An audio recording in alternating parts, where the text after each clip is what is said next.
बिहार की राजनीति के बारे में कहा जाता है कि यहाँ ऊंट किस करवट बैठेगा ये कोई नहीं जानता। लेकिन क्या आप जानते हैं कि बिहार के माननीय विधायक और मंत्री अपनी कुर्सी बचाने या उसे पाने के चक्कर में जनता के अलावा और किस किस पर भरोसा कर रहे हैं, बड़ी खबर लेकर आए हैं।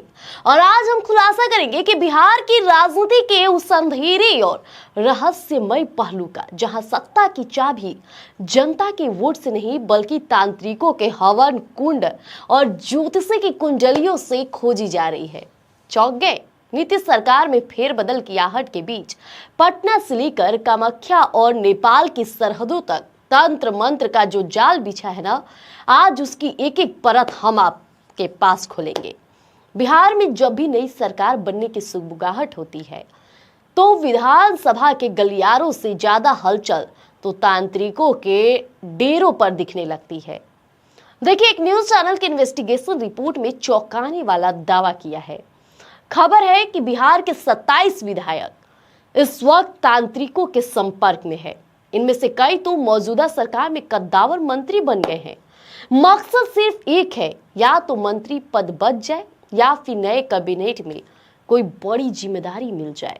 अब किसी के घर ग्रह दोष निवारण की पूजा चल रही है तो कोई नवरात्रि के पावन मौके पर 9 दिनों की विशेष तंत्र साधना करवा रहा है। लेकिन रुकिएगा जरा, ये कोई आज की बात नहीं है। बिहार की राजनीति में तंत्र मंत्र का जो नाता है ना, दशकों पुराना है। इतिहास गवाह है कि दिल्ली के बड़े बड़े सुरमा भी बिहार के तांत्रिकों के आगे नतमस्तक रहे हैं। इंदिरा गांधी, राजीव गांधी और अटल बिहारी वाजपेयी जैसे दिग्गज नेता बिहार के ज्योतिषों और तांत्रिकों के संपर्क में रहे हैं।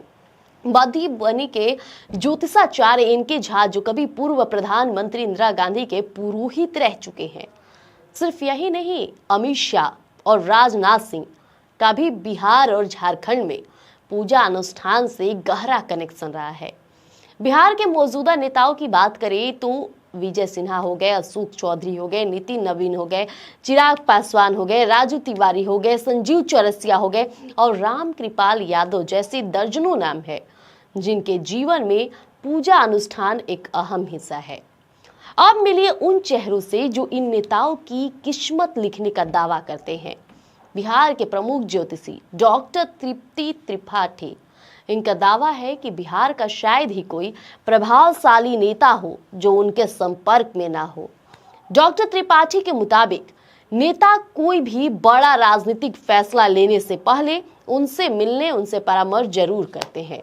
अभी जो बिहार में समीकरण बदल रहे हैं ना, उससे देखते हुए कई नेता अपनी जन्म पत्री लेकर उनके पास पहुंचे हैं। ग्रहों की चाल को अपने अनुकूल करने के लिए विशेष उपाय किए जा रहे हैं ताकि नई सरकार में बेहतर पोजीशन मिल सके। वाह जी वाह! नेताओं की आस्था सिर्फ पटना तक सीमित नहीं है बाबू, बल्कि इनकी जड़ें नेपाल की सरहदें तक पहुंच गई है। रक्सौल स्थित काली न्यास मंदिर के तांत्रिक जगत गुरु वामाचार्य संजय नाथ का दावा है कि उनके पास 16 से अधिक पॉलिटिशियन पूजा करा रहे हैं। उन्होंने तो यहां तक कह दिया कि बिहार में सत्ता पद से लेकर विपक्ष तक के अधिकतर नेता उनके शिष्य हैं। नवरात्रि के दौरान 10 महाविद्या की उपासना की ताकि नेताओं की इच्छा पूरी हो सके। तो वहीं पटना के पंडित राकेश झा ने तो 6 विधायकों को असम के कामाख्या मंदिर भेजा था। इनमें से 2 विधायक तो अभी मौजूदा सरकार में बड़े पदों पर हैं। इन विधायकों ने देखिए कामाख्या में 5 दिनों का तांत्रिक अनुष्ठान करवाया और उसके बाद अपने घरों पर भी गुप्त पूजा आयोजित की। जब इस मामले की गहराई जानने के लिए एक रिपोर्टर ने तांत्रिक से संपर्क किया तो क्या निकल कर आया जानते हैं? बंगाल की तांत्रिक तनुश्री का कहना है कि तंत्र साधना से राजनीति में किस्मत चमकाई जा सकती है, बस सही समय की जरूरत है। तो वहीं पंडित विजय महाराज, जो खुद को पूर्व सीएम शिबू सोरेन का करीबी बताते हैं, उन्होंने दावा किया कि वे सम्मोहन का तांत्रिक किया से किसी को भी काबू में कर सकते हैं। अब उनका कैलकुलेशन शुल्क 3100 रुपए है और अनुष्ठान का खर्च उसके बाद तय होता है।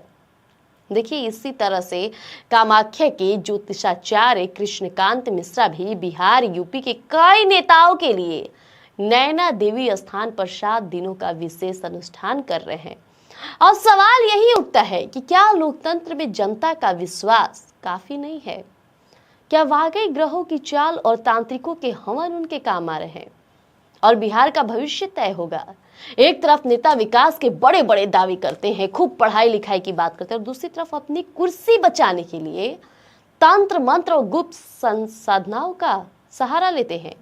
यह विडंबना ही है कि जो विधायक जनता की समस्याओं को हल करने की शपथ लेते हैं, वे खुद अपनी समस्याओं के समाधान के लिए तांत्रिकों की शरण में जा रहे हैं।